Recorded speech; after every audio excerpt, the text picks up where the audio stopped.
The object of the video is to help you learn how to count efficiently. Now, you will recall the monkey in the tree. That's something we learned earlier in the year is if you're looking for prime factors, you can find prime mates in a tree. Prime mates are found in a tree. So if you're looking for prime factors, use a tree.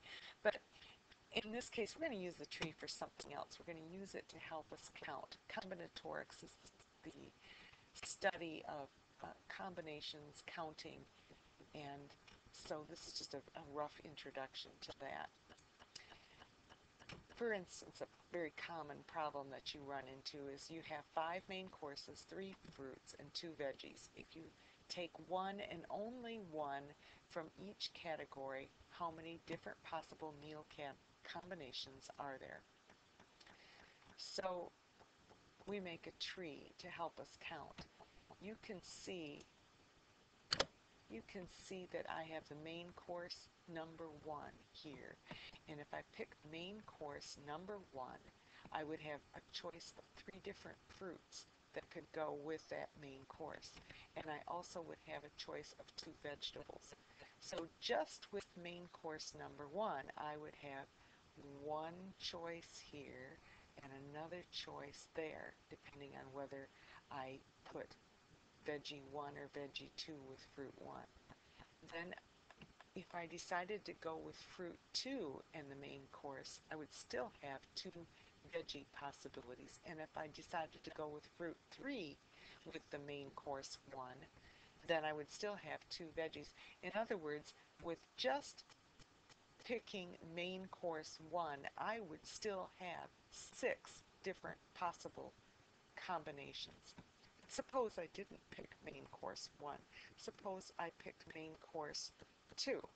Well, still, I would have 6 different possible combinations if I had main course 2. So now I have 12, and so forth. If I had picked main course 3 or main course 4 or main course 5, in each case I would have 6 possible combinations. So it works out that I would have 5 times 3 times 2, which is 30. 30 different possible combinations. Suppose I were trying to get dressed in the morning and I had 3 pairs of pants to choose from, 5 tops, and 1 pair of shoes. If I have to take one from every category, then I would have this scenario if I had picked the first pair of pants in the closet. I would still have a choice of 5 different tops and really no choice in shoes, would I? But with the 5 different tops, with that same pair of pants, I have 5 different outfits that I could choose from.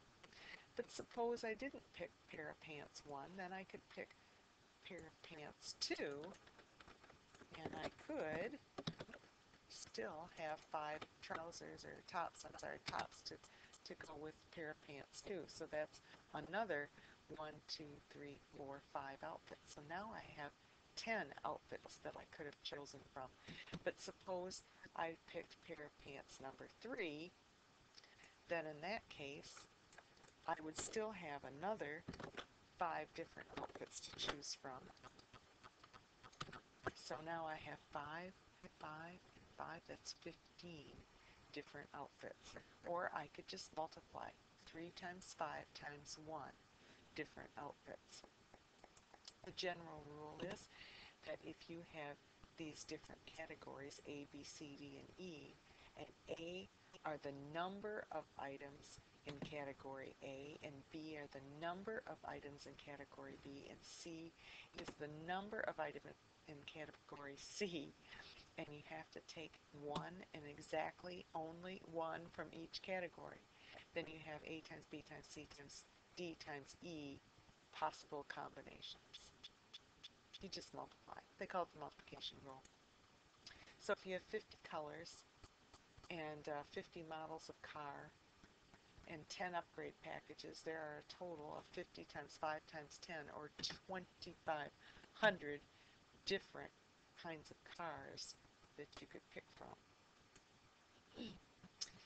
Now, probability is the number of things that would make something happen over the number of things that could happen. So what's the probability of rolling 6 from a normal dice? Well, there's only one 6. Let's get a better marker here. 1/6 out of 6 faces on the die. There's 6 different numbers, 1 through 6. So if you're looking for the possibility of rolling the number 6, there's 1 out of 6 chances that that could happen. What's the probability of rolling a 3? Well, there's only 1 3 on a die, so that's also 1 out of 6. But there are 3 even numbers. So if you want to know the probability of rolling an even, it's 3 out of 6, or 50% chance, 1/2. Suppose there's a bunch of marbles in a bag. 3 blue, 5 red, and 8 green. The probability, again, is the number of things that would make it happen over the number of things that could happen. Well, what do we want to happen?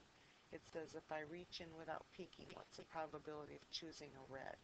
I want to choose a red. I want to choose red. Well, there's 5 red in the bag.